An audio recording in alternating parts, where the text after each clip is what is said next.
Benaloho kabel husoyo dho bever shubukono datohe bataihu والملوم والمين ഞാനോ ബലഹീനനും പാപിമാകുന്ന ദാസനാവുന്നു. എന്റെ കർത്താവിനോട് ഞാൻ ഇപ്രകാരം പ്രകീർത്തിച്ച് ചൊല്ലുന്നു.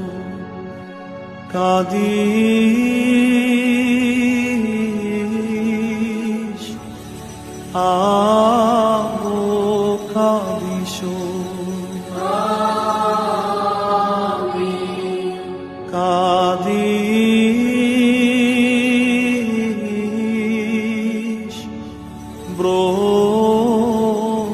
കാദീശോ കാദീശ്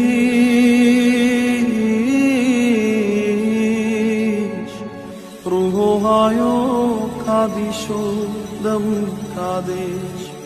താൻ നമ്മുടെ ആത്മാക്കളുടെ മേലും നമ്മുടെ പിതാക്കന്മാരുടെയും സഹോദരങ്ങളുടെയും നേതാക്കന്മാരുടെയും ഗുരുക്കന്മാരുടെയും വാങ്ങിപ്പോയവരുടെയും പരിശുദ്ധ സഭയുടെ മക്കളായ വിശ്വാസികളായ വാങ്ങിപ്പോയവരുടെയും ആത്മാക്കളുടെ മേലും രണ്ട് ലോകങ്ങളിലും എന്നുമെന്നേക്കും മനസ്സലിവ് തോന്നി കരുണ ചെയ്തുകൊണ്ട് പാപിയായ തന്റെ ദാസന്റെ ധൂപകലശത്തെ ശുദ്ധീകരിക്കുന്നു.